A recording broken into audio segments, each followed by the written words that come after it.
Assalamualaikum warahmatullahi wabarakatuh, sahabat family. Pagi ini saya sudah berada di kebunnya saudara saya. Beliau sangat suka sekali dengan bonsai. Kita nanti akan tanya-tanya bagaimana perawatannya dari bahan sampai hingga jadi bonsai yang sangat indah. Saya sudah mulai masuk ke dalam. Coba kita lihat. Wah, banyak sekali koleksinya.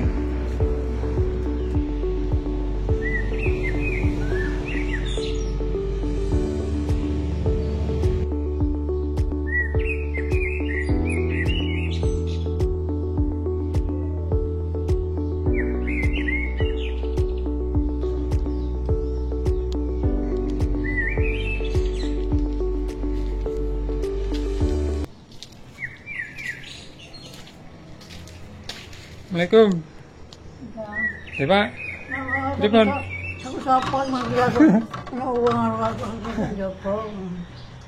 Itu bude saya, sahabat family.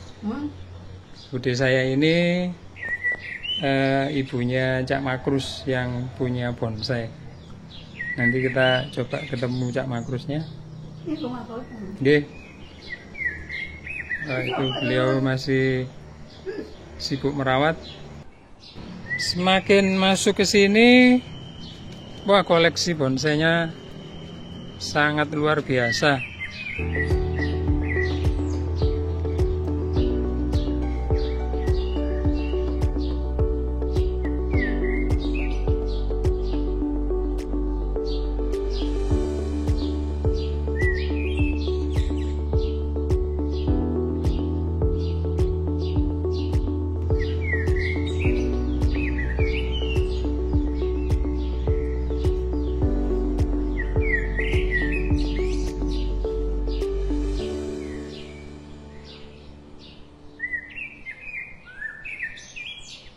Ini tampaknya beliau sudah selesai.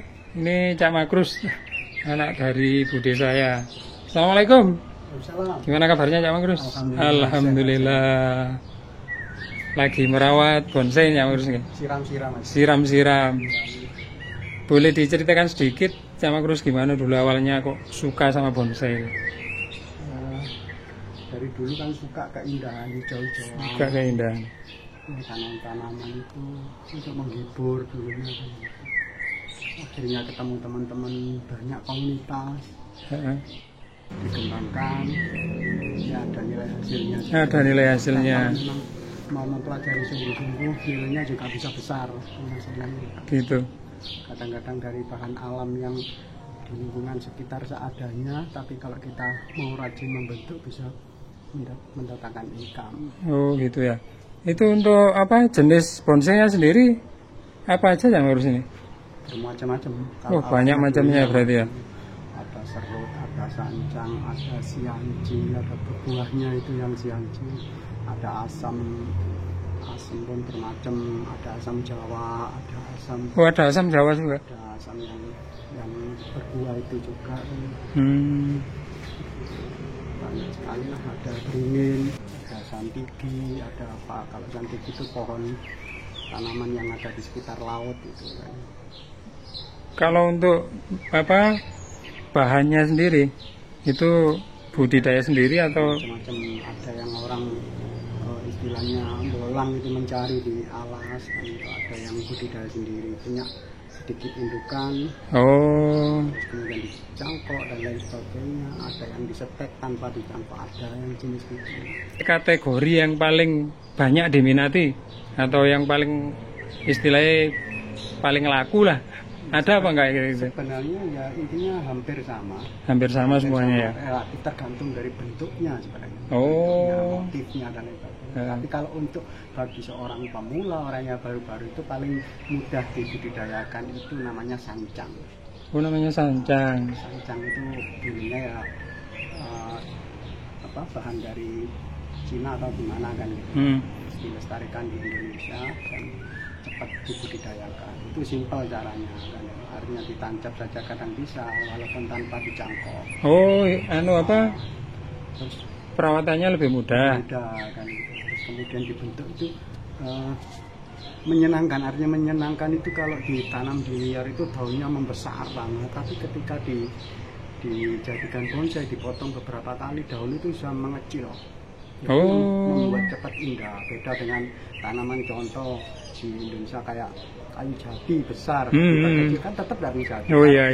Daunnya tetap besar aja. Tetap daunnya besar ya. Jadi tetap ada pilih-pilih kan gitu. Ada yang bisa mengecil tapi tidak seberapa. Tapi kalau sancang ini yang istimewa. Lebar daun mulai dari bisa 10 cm, 15 cm bisa sampai jadi setengah cm. Bisa sampai jadi setengah senti. Daunnya. Itu semakin kecil daunnya berarti semakin bagus berarti ya? Pasti. Oh. Pohonnya besar kelihatan tampak kecil, ketika difoto itu kelihatannya seolah-olah pohonnya besar sekali. Pohonnya besar sekali. Daunnya sekecil itu. Kelihatannya gitu. Kalau besar, daunnya besar kan satu daun menutupin batangnya sudah tak kelihatan. Ya. Intinya itu bonsai. Terus untuk pembentukan prosesnya itu berapa lama itu ya, satu bonsai?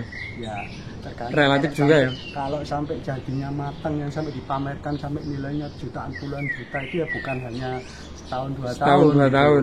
Bisa sampai 5 tahun, ada yang 10 tahun. Tapi kalau hanya untuk sekedar cantik apa gitu ya mungkin 1 tahun ada yang sudah jadi. Berarti salah satu yang alasannya bikin mahal itu karena prosesnya juga lama itu berarti ya. Seimbangkan antara pohon batang yang paling bawah ke atas lebih mengecil sampai daunnya paling ujung semakin kecil. Terus untuk perawatan sehari-harinya itu yang urus apa ada obat-obat tertentu atau gimana atau hanya disiram aja? Pasti ada pupuk. Oh, ada pupuknya tetap ya. Kalau di media yang kecil ditanam di pot, itu kan artinya dia juga butuh makanan yang bergizi kan. Apalagi kalau di pot tanpa ada gizi ya nggak bisa sehat kan. Nggak bisa sehat.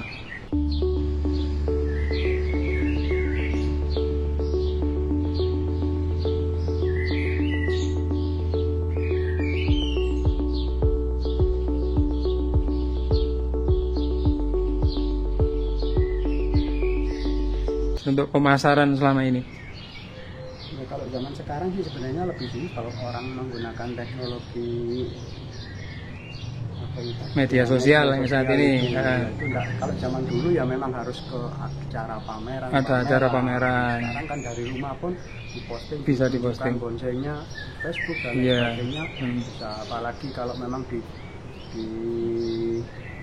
yang live kan itu kan langsung berhadapan sama sekali pembeli dan penjualnya. Tapi selama ini jangan harus ada istilahnya mitra atau gimana untuk pengambilan bahannya atau ketika ada orang datang aja atau? Ya, biasanya kalau sudah punya pertemanan banyak biasanya dari teman-teman itu saling menunjukkan di sana. Tapi saya sendiri dulu ya juga ikut event-event itu juga naruh pameran. Oh, ada pameran-pameran itu. Buka standnya. Awalnya dulu kan tidak untuk ke sana, untuk hobi saja. Oh, untuk hobi aja. Lama-lama bonsai saya bagus, banyak akhirnya kemanakan yaitu dijual. Benar. Ya, memang semuanya kadang berawal dari hobi bisa jadi cuan. Iya, bisa jadi rezeki. Iya, bisa jadi lahan rezeki.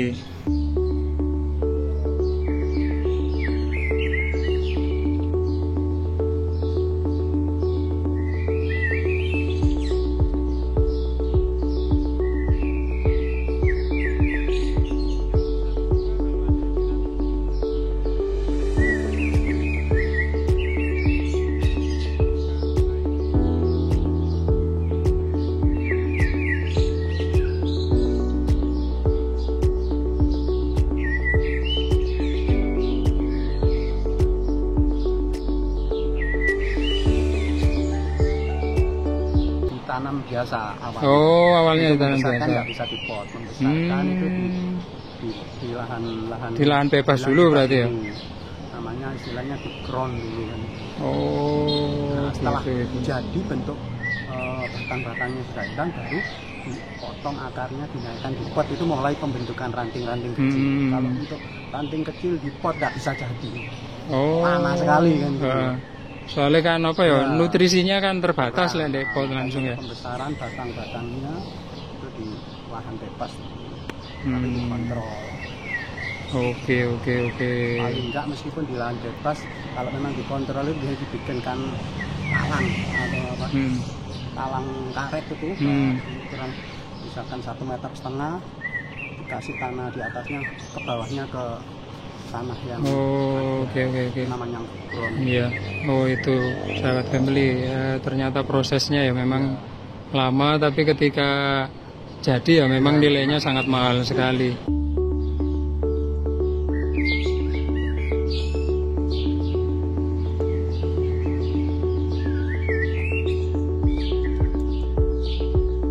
Makanya ketika dipamerkan kadang-kadang menurut kita sudah bagus kok, kadang-kadang dapat nilai yang bagus, itu ada kekurangan. Harusnya misalkan daunnya itu turunnya ke kiri, itu kita belokkan ke kanan, kadang.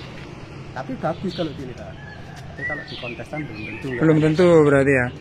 Biasanya apa sih Kak Burs, itu yang dinilai yang paling pokok itu saat kontes itu? Pasti yang pertama ya keseimbangan pohonnya. Artinya keseimbangan pohon? Iya, dari yang bawah itu besar, semakin ke atas lebih mengecil, ke atas lebih mengecil. Terus juga tingkat daunnya, terus kemudian faktor kelamaannya, itu pengaruh juga. Kalau hanya sekedar bagus saja ya banyak. Kalau yang sampai nilainya mahal banget itu pasti punya kelebihan, ya itu faktornya. Jadi prosesnya itu memang ya juga berpengaruh berarti ya. Sangat juga. Tapi walaupun besar pun prosesnya lama, kalau bentuknya tidak bagus ya tetap sama aja. Pohon di jalan gitu, asal besar apakah mahal? Iya. Kadang-kadang kita kecil pun kalau memang bentuknya proporsional, apalagi tingkat keseimbangannya bagus ya, nilainya tinggi.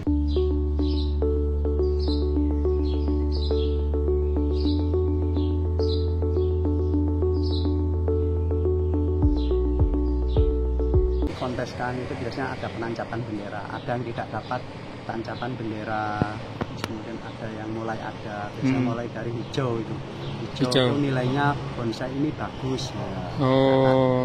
Si juri itu seperti itu. Kemudian ditingkatkan, di atasnya itu ada bendera merah satu itu bagus sekali untuk yang warna merah. Biasanya ketambahan lagi ada bendera lagi, kadang-kadang bendera 2 kan gitu. Merah 2 kan. Merah tapi 2. Itu atasnya lagi berarti. Namanya. Terus kemudian atasnya lagi ada ketambahan kuning lagi. Kuning? Itu bonsai sudah istimewa itu ya. Sudah kadang masuk di 10 besar dari sekian banyak bonsai dari mana-mana itu. Kemudian kalau tes ini kelas atau itu sudah benderanya dapat 4 itu, bendera kuning, bendera merah, bendera. Semua bendera tertancap di situ itu wis. Yang juara berarti itu ya. Kalau masuk di 10 besar itu sudah cukup aku, sudah nilainya bonsai dan sudah lumayan kan. Minimal berapa itu lewes 10 besar ini? Tergantung. Relatif berarti ya, variatif. Biasanya ya bonsai kalau memang besarnya banget, lumayan besarnya, terus kemudian tingkat keseimbangannya bagus ya pasti nominalnya gede banget uangnya. Minim kira-kira ya puluhan juta ke atas berarti.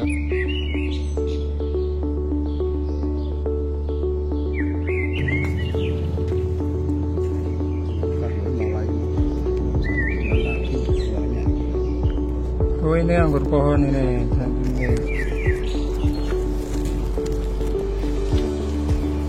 Bisa?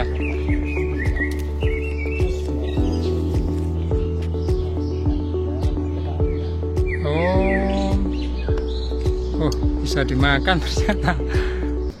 Oke Cak Magrus, terima kasih sharingnya, sangat bermanfaat sekali dan bisa menjadi inspirasi. Semoga kedepannya semakin lebih sukses lagi Cak Magrus.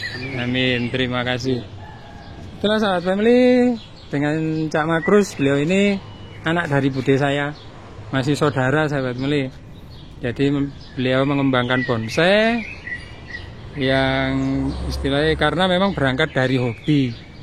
hobi lama-lama bisa menjadi cuan. Memang biasanya hobi yang kita sukai itu kalau kita kembangkan terus, insya Allah ada jalan rezekinya. Oke sahabat family, terima kasih, sampai jumpa di video-video berikutnya. Assalamualaikum warahmatullahi wabarakatuh.